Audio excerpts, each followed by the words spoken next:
with us this afternoon. This was a good show. We started with Vinnie Terranova, Keith Ball, a show for me.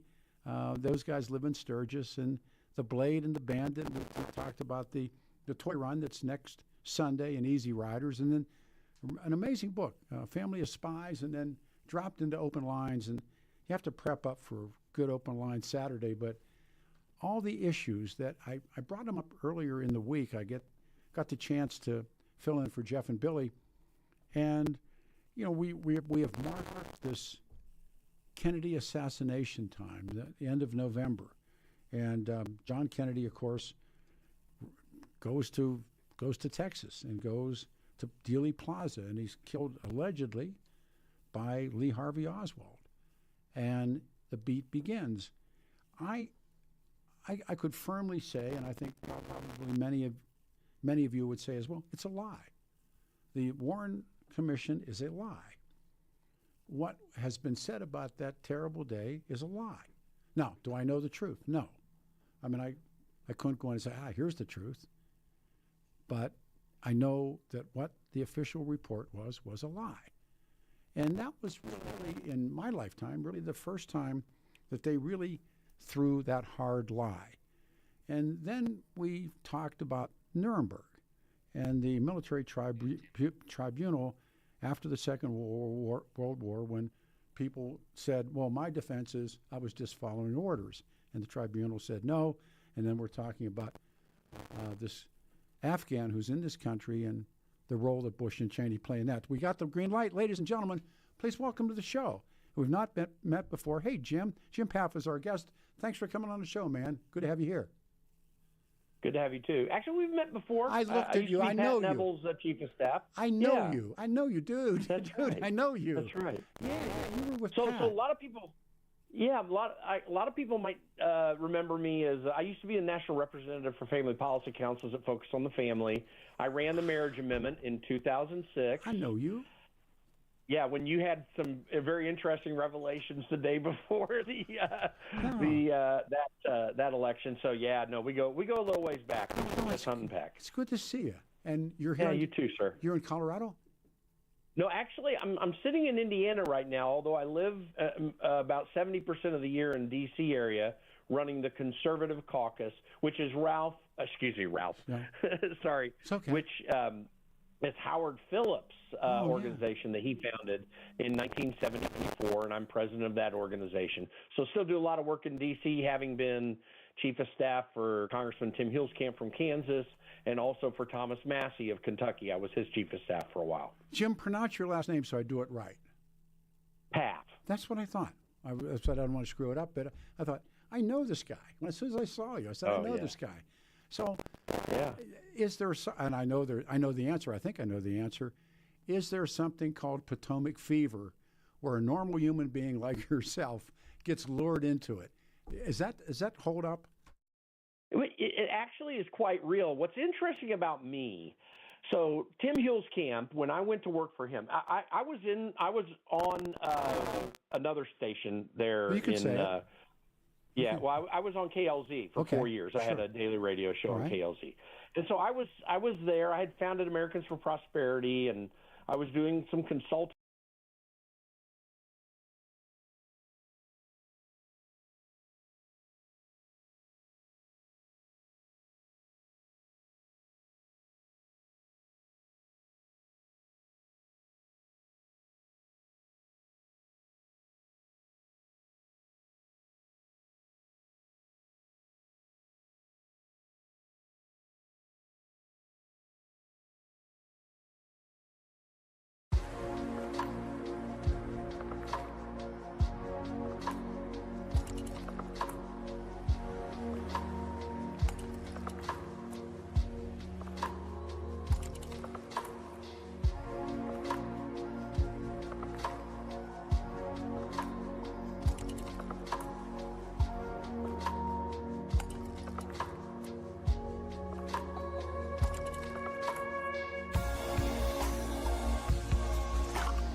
but you're right, and and then we'll come back and talk about something else. But I said when we lost Armstrong, that was it. And looking back on it reflectively, that's when it went out the window. It was when Bill left. Hang on, Jim. We'll be right back. 710 KNUS Denver's talk station. Stay right here.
Saturday afternoon, everyone, the 29th of November, 2025, 710 KNUS, and the sun's come back out. Good stuff.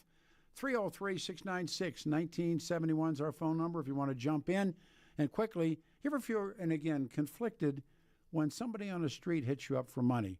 And I know you want to help, but there is a better way. And you know that, well, we've been over this so many times about feeding people with an addiction. It's making a donation to Step Denver, which you can do right now for Colorado Gives Day, coloradogives.org/StepDenver.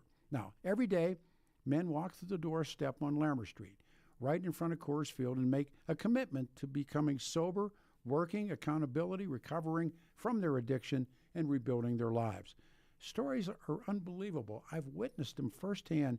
I go back in those years with Bob Cote, Step Denver, a proven solution. I can tell you the men they serve are worthy of our support. Now, Colorado Gives Day is December the 9th. Step Denver is counting on people like you to invest in people, men who are investing in themselves. To make a contribution to these men, please. Step makes a real change happen. Every dollar that you donate will be turned into a $7 worth of impact. And since they don't take any government money, Bob said that, your support means so much more. So don't wait for December the 9th. Make your tax-deductible donation today, coloradogives.org/StepDenver. This is a real gift. I didn't know where we were going to, who was going to show. And as soon as I saw Jim, I went, I know this guy. And Jim Pfaff is our guest, and he's in Indiana but works in Washington, D.C.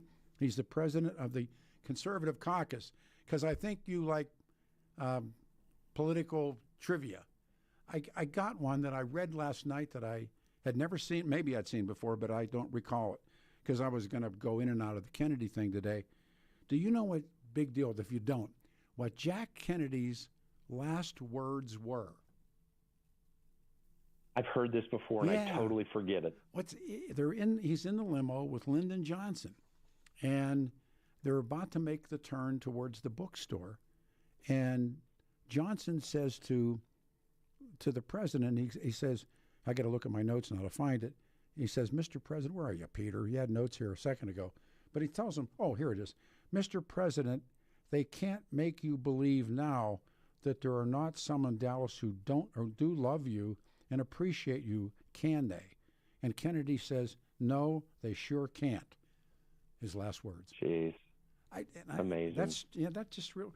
Are you old enough to have had that happen while you were alive? No, actually, I was born in 1965, so Okay. just missed it by a couple of years. Okay. But yeah. Wait. Yeah. And we've suffered because of government cover-up. Yeah. Just like this. I mean, everything that we've been looking at over the last 10, 20 years. More than that. More than that. It just makes it. I mean, we always knew the Kennedy thing. There's something fishy going on here. Oh. But now we see all the other fishy stuff that this government's been doing for so long, and it's crazy. If you're a prosecuting attorney, they have a term or they have a saying, lie on one. You're a liar. Yeah. Lie on one. Yeah. And Yeah. I had a bunch of different things. We did open lines this week a couple of times, but and I say in my lifetime, it's the Kennedys. And I don't pretend to know the truth, but I know the lie. Yeah. I can't turn around and say, well, no, but that is a lie, and it's a provable lie. So if they start there, well, and when you think of prosecutors, also one must remember John Adams' famous saying that this government was created for moral and religious people and Yes. wholly inadequate for the government of any other. Prosecutorial discretion is the most scary thing in our entire system and always has been, but much more so in this day and age and in both of our lifetimes, because there's so much that's never been dealt with that ought to have been, and other things that were dealt with that never should have been. I agree. That prosecutors deal with on a day-to-day basis. No, and again, I agree. it's on such extreme display right now in this present time. I think we should all be concerned about how much more of this has been happening that we never quite knew or could get the answers to in the past. What questions would you like? This is really free form. What questions would you like answered? Seriously. Well, so, well, I'll tell you what, one that I sort of know the answer to, and now that the Epstein files are out, one that I sort of know the answer to, but I don't have enough answers to, is what I would call the Congress files, the Congress sexual abuse files. A lot of people are not aware that CNN, of all places, did an article in 2017 where they stated that $17 million had been paid out in hush money for sexual abuse cases and or sexual misconduct cases with members of Congress. Now, what's interesting, there's a little part I play in this, not directly, but I mean indirectly, how I got to know about this working on Capitol Hill. Because when I worked for Tim Huelskamp, when I went in there, he said, Jim, and we had about a $2 million budget or whatever. He said, Jim, we're going to turn back $250,000 of that to the Treasury every year. And if you go over that, if you go under that amount, turn it over, I'm going to fire you. So it was a strict standard for him. We did this for a couple of years until in the third year we found out that that money, it didn't go into the Treasury. It went right into the Speaker's office. And I want to know how much of that money, when we were trying to be frugal, went to pay out someone's sexual misconduct. Sure. There's a lot of that on Capitol Hill, and no one knows about it, and they're spending our tax dollars to save the butts of members of Congress. So that's the one answer I want. I want all the details on those files, which are presently shielded by the speech and debate clause of all things, a constitutional provision which keeps the papers of members of Congress private. But that needs to be changed. That needs to be blasted out, and I've been calling for it recently. Well, I'm going to make you a talk show host here in a second. We got callers. What scares you? What is the one thing that scares you the most right now in terms of our country and where we are? That we could at any time go the way that Brazil's going right now. And you may not be aware of this, Peter, but I'm deeply dug into what's happening in Brazil. I know the Bolsonaro family. Eduardo Bolsonaro is a friend of mine. Jair Bolsonaro was just thrown in prison out of house arrest, where he has been made they had lawfare against him just like Donald Trump had against him. And they threw him in prison. He could die because he has serious health issues. But there's a country that the legal system has gone down the tubes, and I'm convinced that Democrats in this country, and frankly, if we're honest about it, on the edges, a few Republicans, are willing to allow this kind of lawfare, this kind of abuse of our justice system and our legal system to undermine the rights of Americans. We just went through the censorship industrial complex that happened in the Biden administration that began somewhat in the Obama administration. Our liberties can be taken away just as easily when Donald Trump's off the scene as they almost were had Kamala Harris become president. That's maybe my greatest. Make you a talk show host. Frank in Denver, you're on a radio show. Good afternoon. Jim, you sound like a really smart guy, and you got it right. If we don't have a sound legal system that is just and right for both sides, we don't have a country anymore. My question to you is just, what do you see for the 26 elections and beyond? Well, presently, I wouldn't put money on Republicans keeping the House, although I have not said that it won't happen. But these are perilous times, and so that does concern me. I've always often said the Republicans are excellent at grabbing defeat out of the jaws of victory. This is mostly because of the consultant problem that they have, which is this. You will get in these Republican campaigns, the big ones usually, congressional campaigns and above, you'll have some guy pitch to become a campaign manager. Then the first thing this guy or gal, whoever it is, does is bring in the media person. Well, why do they do that? Well, because you don't know as a candidate, if you're new to this, that person's going to get a cut off the 15% cut that the media guy gets off of the $1 million or more in ads that you're going to place in media. And so you're going to pay them $8,000, $10,000 a month, maybe, if they're worth it in your congressional campaign, and then they're going to get another, $100 or more $1,000 off that cut because they are the injector tool to get the media person in. I'm not saying you don't need media, you got to run commercials. That's all part of a campaign. But Republicans are not about grassroots campaigns. And in fact, and Peter, I know you know about the book, The Blueprint, obviously. I know the guy who wrote it. And I still keep up with Adam Schrager to this day. I've Sure. sworn off Whitwer. I think he's a joke. But I'm the only person that beat that in Colorado. I mean, I actually went against the Blueprint in 2006, and we were able to defeat it. What's important about that process, and I know Ted Trempa, and we have a lot of respect for one another. I love Ted's a good guy, even though I disagree with him on a lot of things. But what they were able to put together and do is how you're supposed to do campaigns, which is individual targeting, finding out your voters, making them come out to the polls. Republicans suck at that. They just want to make sure that all the media gets bought, and that's my concern for 2026. Frank, it's Peter. What do you think will happen in 2026? It really is going to be a moment. Your thoughts? I think that Trump has been such a huge influence as a strong man, very strong man, influencing a lot of the Republicans, excuse me, to grow a backbone. I think the same thing could happen in Colorado if such a person ever appeared. But I'm afraid that, like Jim says, that Republicans will continue to fight and do their individual thing. They're only a force when they're cohesive. If they're cohesive, they're a super strong force. The Democratic Party is so subject to being radicalized and corrupted against this country for the sake of votes and ideology that they are scary. We have to sell this brand of patriotism and loyalism to this country, or we don't have a country, and we have to protect the legal system no matter what. I brought this up. The face of the Democratic Party in America today is the mayor-elect in New York City. It's not Newsom. It's none of the so-called front-runner players. This guy, and again, there are people that show up in political history. Jack Kennedy, in many ways, was a guy that came along and had the belly fire and he had the looks and he had everything, and he said the right things.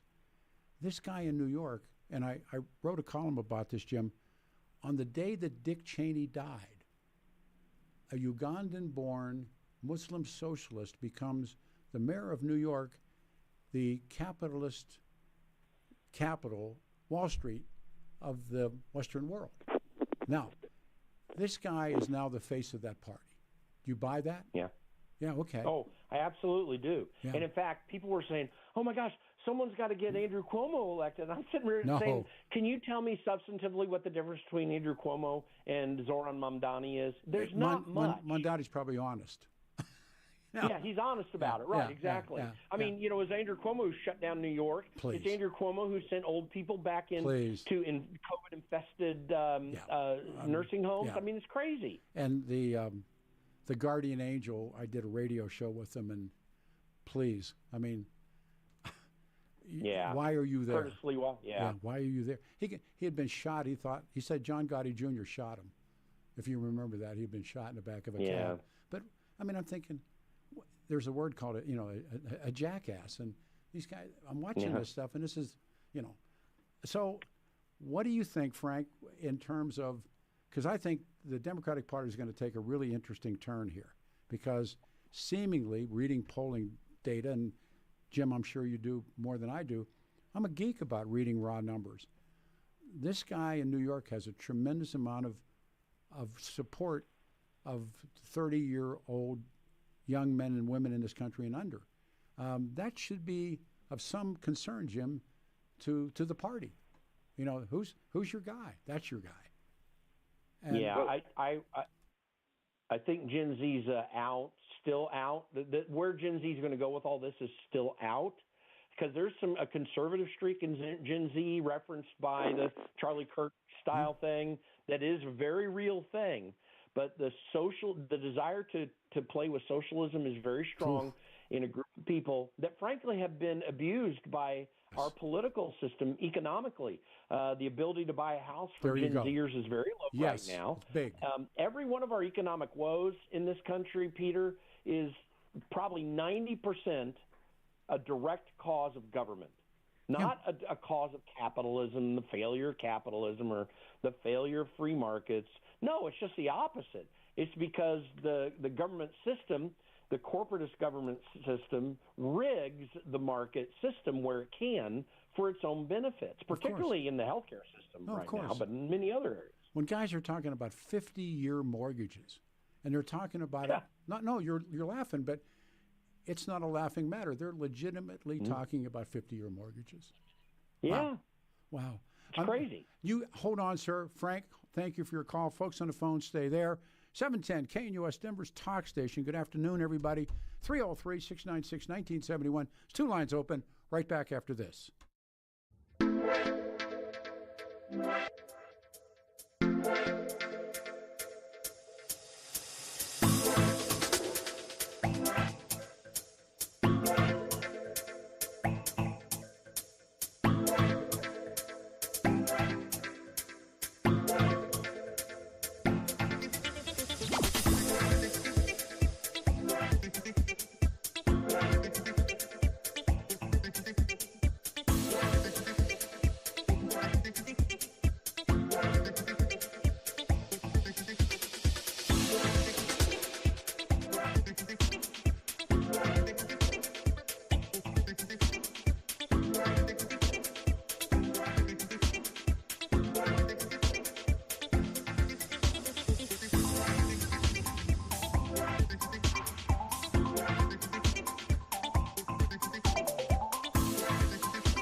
go. George Jones. Great picks. Love George Jones. It's Saturday, the November 29th afternoon, 7:10 KNUS. Thanks for being in here. We had to maybe be a disc jockey just some weekend, play good tunes. 7:10, that's Barbara Mandrell, I think, isn't it? Barbara Mandrell? Yes. And George Jones. 7:10 KNUS. Before you hit the slopes this season, make sure your skis and snowboards are really ready. Resorts are seeing excellent snow now, and the right gear makes all the difference in the world. Do rentals for your kids and grandkids, and that's why you should stop at Larson Ski and Sport, south of I-70 on Kipling. So whether you need a tune of brand new equipment or simply really want to rent top quality gear, which is what I recommend for kids and grandkids, Larson's has everything you need. John, his son, is there, the team, they're the experts. So you're westbound on I-70, get off on the Kipling exits on the right. Come down the ramp, make a left, and you go under it in a tunnel and come out the other side, and you're going southbound on Kipling. On the right-hand side, a big wooden, big box building coming down from the mountain, coming eastbound. Get off on the Kipling exit, stay that way, stay right, head south. On your right-hand side, big wooden building. 7 days a week, whatever you need, whatever you want, for real. Larson Ski and Sport, south of I-70 on Kipling, 303-423-0654, 423-0654, or visit larsonsport.com. Our guest is terrific. You never know what happens, and Jim Pfaff is with us. I got to tell you something. I did the wrong quote. Kennedy's limo enters Dealey Plaza at 12:30 p.m. Nellie Conley, John Conley's wife, is sitting next to Jack Kennedy. She's sitting behind him and says, "Mr. President, they can't make you believe now that there are not some in Dallas who love and appreciate you, can they?" Kennedy says, "No, they sure can't." His last words. So at least get it straight, right? So amazing. Yeah. Do you want to get one more call? We'll get another call in here. Do it quick. Hey, Gary, you're on the show. It's 12:48. You're on the air. Oh, hi, Pete. And I wanted to ask Mr. Pfaff a couple of questions, if you don't mind. I don't mind. Thanks.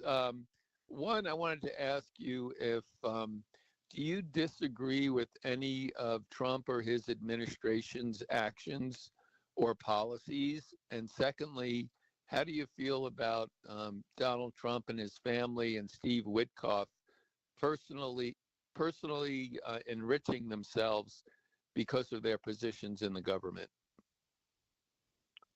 Well, as to the latter, I don't know one way or the other. I've heard the things that are out there, and frankly, I'm holding judgment, not so much because I don't believe that Witkoff might be benefiting. I don't personally think he is, but he may be.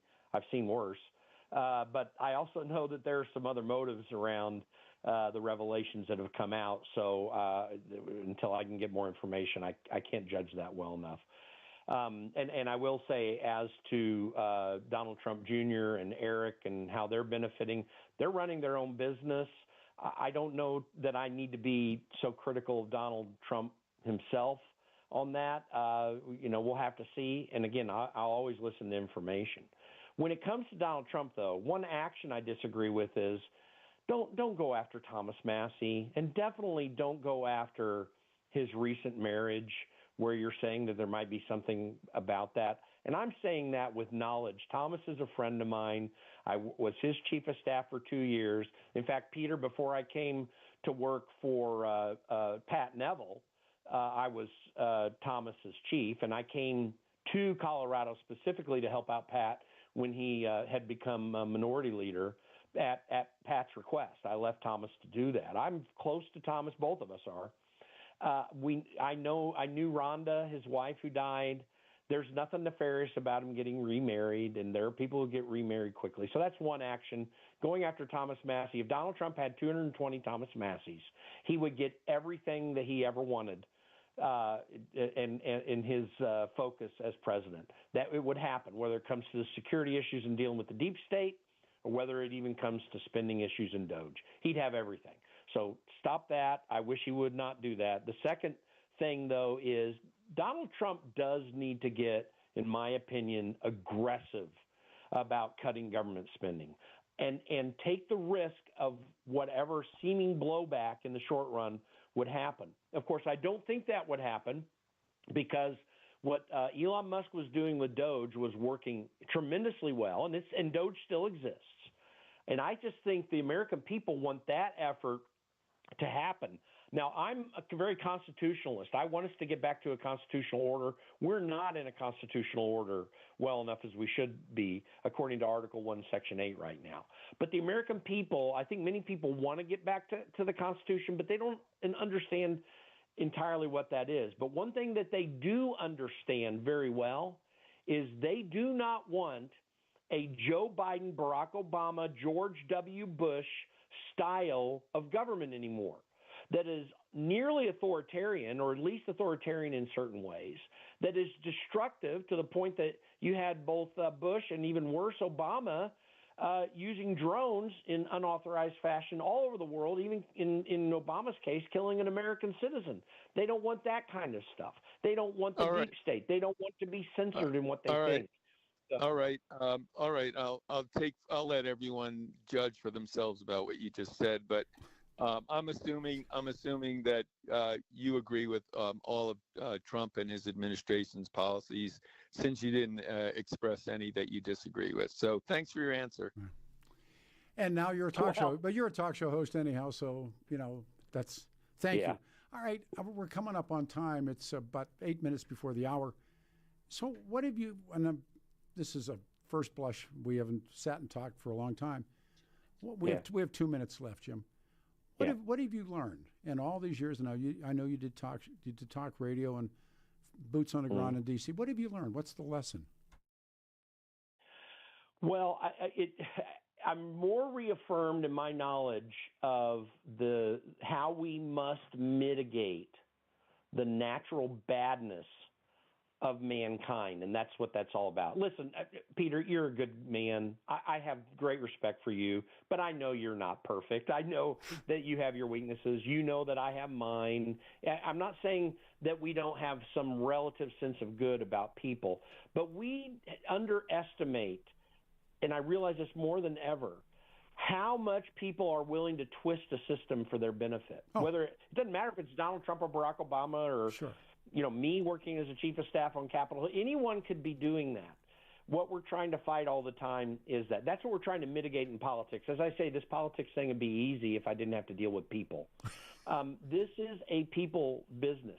But why that's significant also is because we do public policy in a fashion to not take into account the potential badness of human beings. If we don't understand, even the people we like can do us wrong. If we don't understand that, we've totally misunderstood what's happening in this country. And for want of that, we're in the situation we are now. Thankfully, Donald Trump is president. I think that's a net positive. But, it doesn't make everything right. We've got to continuously fight against this. It's a great way to wrap it up. Unexpected pleasure. Jim, you're a good guest, and we'll do it again. I only do a Saturday gig, but we'll talk again, man. Thanks for doing the show. Absolutely.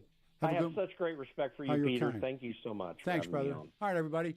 Thank you. And I had a couple of days to do radio. It was fun. The boys are back Monday, and I'll see you next weekend. Thanks for doing the show.